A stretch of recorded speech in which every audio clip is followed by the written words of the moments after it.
Did you just ask what was BGK Network for? I'm glad that you asked. Let me get the number up because I know you're going to call. So BGK was founded by Michael. What happened to the number? The number's at the top of the screen now. But anyway, get the number. As I was saying, BGK Network was founded by... It's at the bottom of the screen. Really? Really? Okay. I'm sorry for calling you Michael. Apostle, just put me back where I can talk. Just put me back, please. Wow, some people are so sensitive, right? But seriously, what you just saw was a sample of what Apostle Michael Dulaney and Evangelist Tiffany can do through virtual ministry with BGK Network. They founded BGK to help people like you and myself to put the gospel out around the world. It's a great opportunity. I do encourage you to call the number. It's more affordable than you think. Give them a call. I did. BGK 24/7 Online Christian TV Network.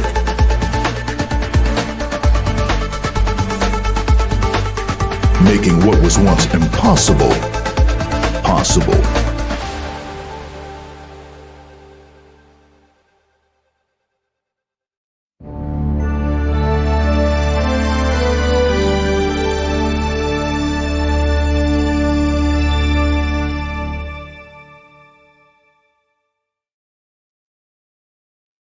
Everyone, and welcome to another episode of In View with Sam and Donardo. I am here to help bring you awareness of the real issues in human trafficking alongside my co-host. Hi, I'm Dr. Donardo Ramos, and today we're going to discuss a topic that's very important this time of year. So, I have been a busy bee since the year began with National Month Against Human Trafficking and then Super Bowl. And as you know, amidst cheering for your favorite teams and doing a lot of the fun things that go along with sports, there is a dark side, and that is human trafficking. And it's not about the sporting event itself. It's about all the fans that come in to the sporting events and their choices when it comes to entertainment. So it's a really interesting topic.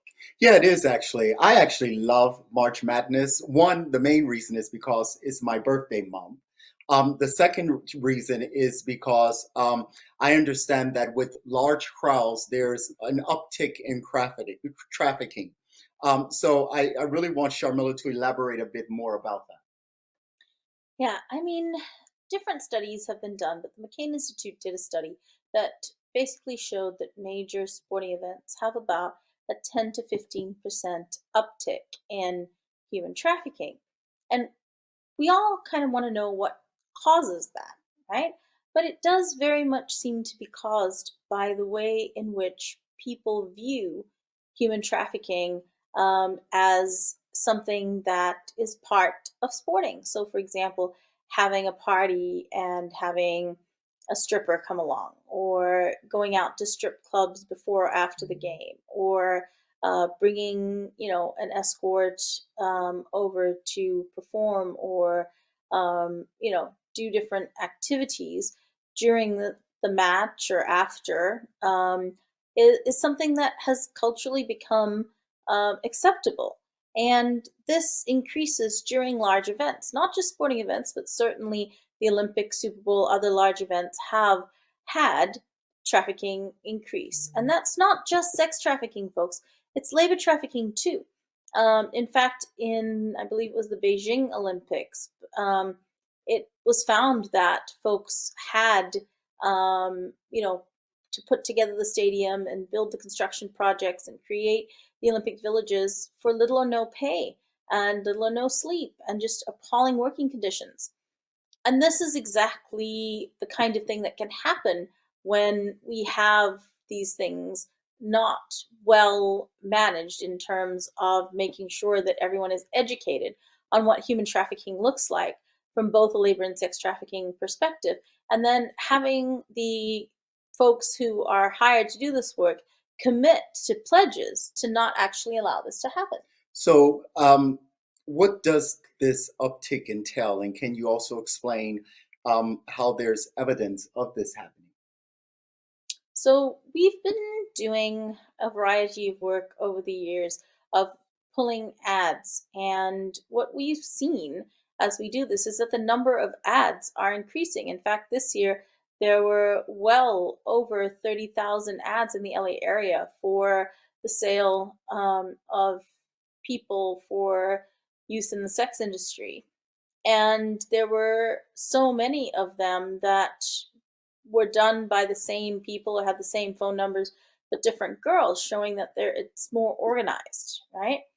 And so what we saw was that there were a lot of people brought in to work the Super Bowl for entertainment purposes, either as strippers or dancers or escorts, um, and to provide these services through online platforms as well as face-to-face platforms. Okay, okay. So, and correct me if I'm wrong. This also is increased because you have majority men who are away from home while they're attending these events, and they have access to a lot of money because they're away. They're with their buddies. They're happy. They're hanging out. They're having a good time. And so, what tends to happen when a group of guys get together? Do you find that um, they are I don't out think it there? matters anymore whether it's Okay, guys, gals, or whatever. I think okay, that the general acceptance of the use of someone as an object has become much more mainstream, right? okay, So the okay. idea that we have video games where you get points for running people over sort of desensitizes people as humans. The fact that music videos and television shows are creating atmospheres Mm, in which we see people as objects. The fact that we are saying that it's okay to, sell yourself for tuition money or for food or for, um, you know, basic needs has become something that the media is showing as acceptable. The thing is that it doesn't show the devastation that happens, or that it's a gateway to being controlled, right? And traffickers prey on folks who are doing survival sex. And I mean, obviously, right now we have had quite a crisis in the Ukraine, and those refugee camps and places like that will have survival sex as a mechanism for people to get by. That same idea happens at sporting events because you have people who are brought into the city and abandoned, if they're not meeting their quotas, or who've come to maybe uh, photograph the sporting event or be a cheerleader or whatever, but those plans don't work out. yeah, yeah. And as I think about it, we so often talk about how this happens in view or in plain sight. At these sporting events, how might we be able to determine that this is indeed going on, as far as men buying pain for sex? What Well, are I the mean, indicators? there were 100 and some number of arrests from the LAPD, so obviously it's going on. Every Super Bowl has had a sting operation that has shown it's going on. Is that what you mean? That is what I mean, because I've heard so many people say, "Well, there's no proof that um, there's there's an increase in this happening." I There's don't no, think there's a way to prove that, yeah, right? Trafficking happens all year long. So I don't think that there's a way to prove that.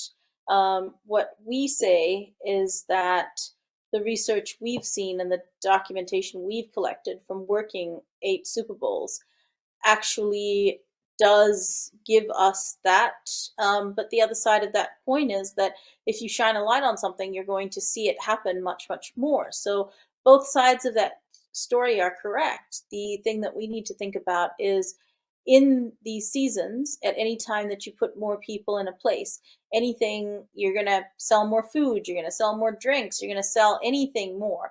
and therefore it stands to reason that this too is increasing. Yeah. But obviously, given the underworld setting that this is often occurring in, and the fact that a lot of this people don't want to discuss, nobody comes home and says, "Oh, while I was at the Super Bowl, I bought Yeah. a stripper." Yeah. It's definitely going to be much harder for there to be key and clear evidence.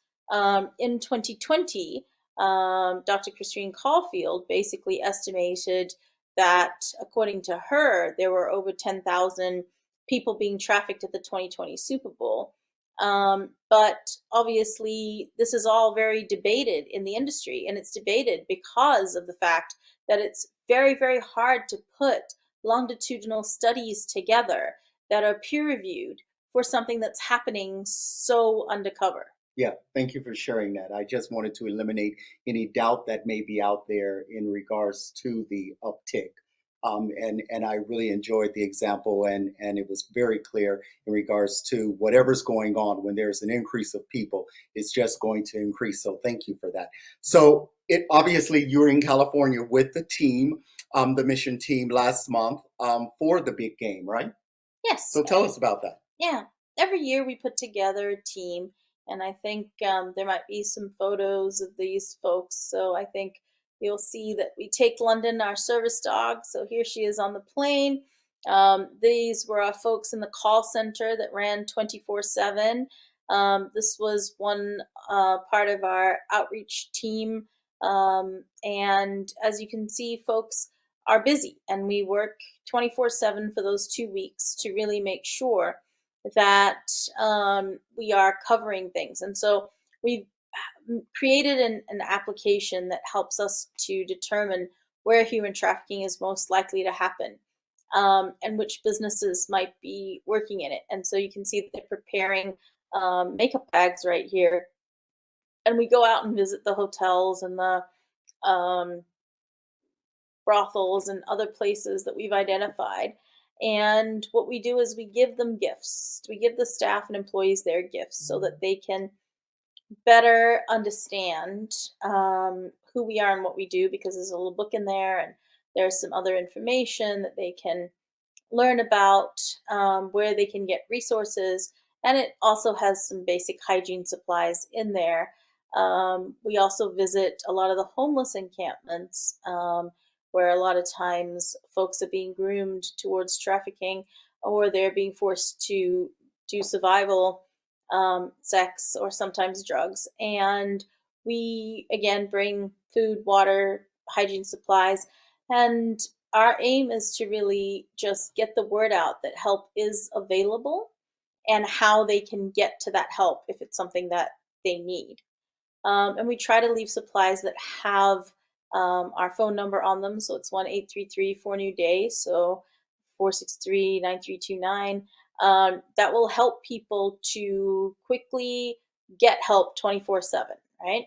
And so we also work text strings. So this Super Bowl, we made over 20,000 outbound phone calls to ads that we found that could be at risk of trafficking. And we currently have over 1,800 text threads going with people from Super Bowl, who we're talking to, because it takes time for them to gain trust in us in order to make different decisions, right? And so what we do here is sort of start that process, and we can help them to trust us and provide immediate needs so that they can go forth and, make different decisions. I know that when I've had the opportunity to serve at Super Bowl, it was very exciting when we would be out going door to door, whatever that may look like or did look like.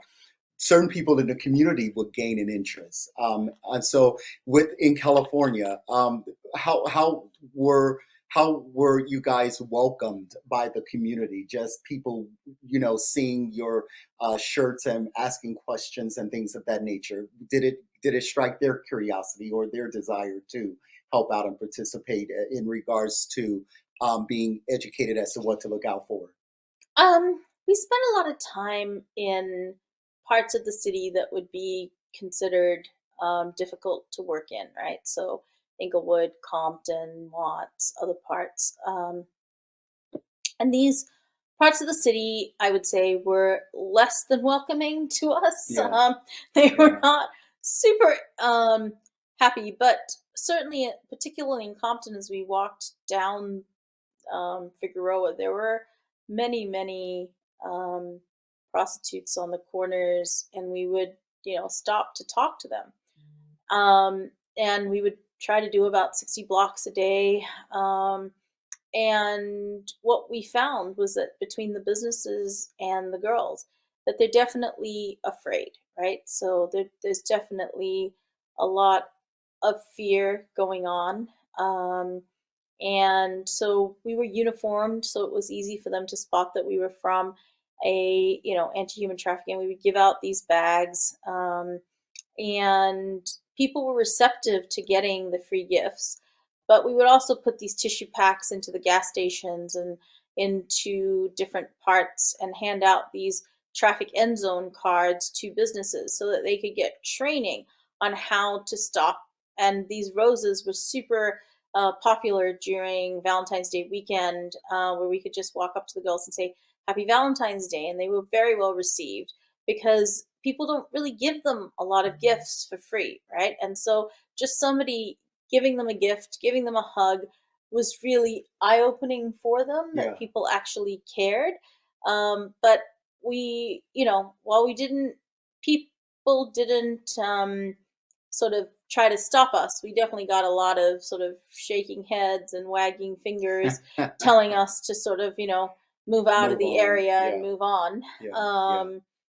And certainly shopkeepers and stuff telling us that, certainly it happens everywhere, but that it is, a little bit unsafe for the team to be out and about. And we did everything to provide safety for our folks, and obviously everybody wanted to be out there doing this. But it's definitely a, interesting dynamic to see how different it is to the way that we're received Yeah. maybe when we do outreach here in Chicago. Okay. Okay. Okay. Well, so Rahab's Daughters puts together a mission team and the call centers to combat the demand during the Super Bowl. Can you tell us a little bit about that, the call center? We've touched on the outreach a bit. What do the people do in the call center? You touched on ads. How does that work exactly? Are these ads like billboards people take pictures of? Are these ads in books? Are these online ads? How does that work? Yeah, so we have quite a lot of data science behind it, and we actually target places that we know online, and we collect all of our ad information from online, both on different sites, the dark web, different places, so that we're able to run them through some algorithms to help us identify which ones we think have a higher chance of human trafficking happening. So, this year, for example, we had a girl who called from New York City, and she was getting ready to be sent off to Super Bowl, and we were able to get her before that happened. She was, obviously taken to safety, and then she's actually relocating to a safer place where she can get better treatment through one of our chapters. And but I think one of the most interesting results from the ads was a young lady and her 5-year-old son who were both being abused and sold on a site named OnlyFans, which is a site where fans go to support their sporting teams, their favorite musicians, their all sorts of things, but also where you can sign up to view folks doing things that we would normally not expect on sites of this nature. And a lot of them start off with things like, she's doing yoga, and maybe not the most dressed for her yoga. And little by little through yoga, she's stripping down. Till the end of it is her basically naked, inviting you to subscribe to get more of this sort of thing. And for the children's ones, they entice you with children playing. and then the children are getting undressed, and then eventually being abused by traffickers, and a mom and son were in this situation. And thanks to us reaching out to her through the phone and texting, she was able to call us back, and then we were able to, and it took 3 tries to get her out, but we were able to get her out, and she and her son are safe, and we removed them from the state that they were in for added safety. So, we have multiple stories like that. In fact, we visited over 420 different locations where we believed trafficking was taking place. And as I said, the call center was keeping up with all of that. And at the end of the day, we so far have about, I think it's just over 18 or 19, um, you know, empowered exits that have taken place as a result of that, where survivors have chosen to do something different, and we're able to help them to change that path for themselves. Awesome. Now, in relationship, you touched on kids. Obviously, it's just not adults who are being trafficked. Children are involved. In relationship to that, are the steps different when kids are involved? Yes, we are mandatory reporters, and we call DCFS to handle children. Okay, thank you. Well, there's a Psalm 64:2. I believe that's really hitting home when we talk about all of this. Hide me from the conspiracy of the wicked, from the noisy crowd of the ones doing evil. It really makes me think about how these events are great, and there are a ton of great things going on. So it's so important to stay away from the ones doing evil. As Christians, we must not, the Bible tells us not to have our good be evil spoken of. And even though these are events that we have enjoyed for years, sometimes we have to step away. And I'm not saying no one should go to any sporting event. That's not what I'm saying. But we should not go into anything blind. We should be aware, and we should also always remember that in whatever we are doing, we are followers of Christ. We are Christians. We are to hold up a particular standard that is expected of us biblically. And so to understand that evil of what is happening and to do what we can to stop it. Wouldn't you agree? Absolutely. Mhm. So I think, Donardo, can you tell us maybe your favorite story from a Super Bowl? Oh it's been a couple of years since I've been on one. I think my favorite story I'll speak of the community for one. We were, I believe it was in Minnesota. We were on outreach. I won't get into details, but we were on outreach, and we were going through the particular areas, and we were giving out our blocks of love. They weren't roses at that time. They were blocks of love with wooden blocks with the word love painted on them. Not to the girls. Those were No, just, no, these yes. were, yeah, I'm going to go into that. Yeah, these were placed within the community, in parks, on benches, in businesses. Business owners would let us place those in their businesses, in the windows and things. And passerbyers would pick these love blocks up, and our number and everything were affixed to the back of these, and they would actually call because they would become more aware of their surroundings. They would look us up, see what we were doing.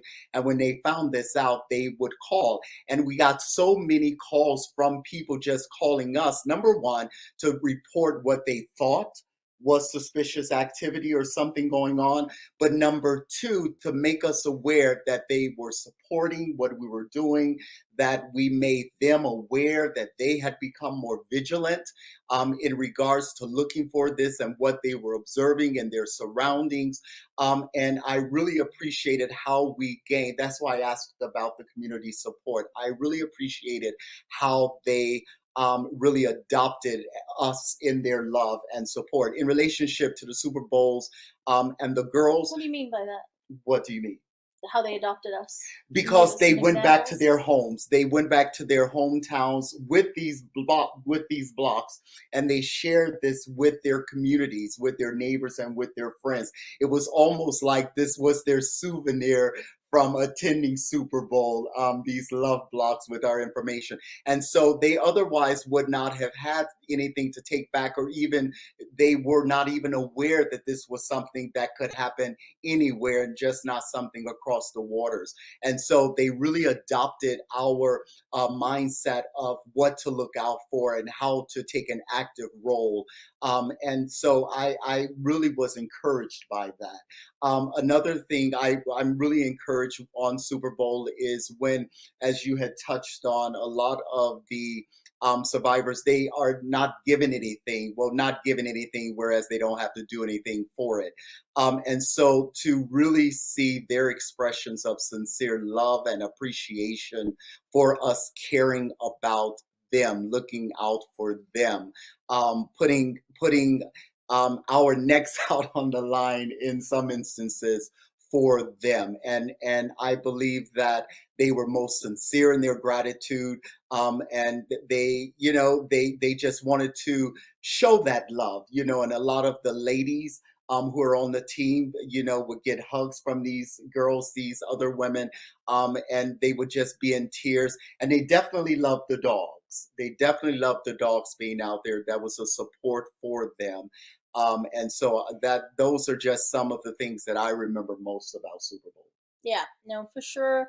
I definitely see that a lot of um, folks do appreciate having the dog. And to be fair, the dogs are even helpful to the team to decompress, right? So just being able to hang out with the dog after a long day or night of being out there fighting human trafficking, which can be kind of dark. We definitely see that having the animals as part of the team helps a lot in giving everyone something to distract themselves with during times of stress as well. And the dogs are super intuitive, so they know when it's time to work versus play. And they love to hang out and play, and mostly, let's be fair, try to take everybody's food. And it's not hard because they just have to sit there and look at you with, yes, that beautiful face right there. um, this year poor London was allergic to California, so she had to have a lot of extra baths. And she absolutely loved it, but was unfortunately kind of itchy. And so she made friends with this lovely organization here, Shaw's Paws. And actually, they have volunteered to help work with survivors who got out this year and provide them with vocational training to be able to then franchise these things for themselves. So it is nice to see how the impact can come into the community in different ways through the sporting events. But stay tuned to your favorite podcast platform on the BGK Network for our next episode. And we are glad to be here to spread the knowledge and awareness. Absolutely. So to get involved, look us up, rahabsdaughters.org, rahabsdaughters.org, and on social media. So see you next time. See you next time.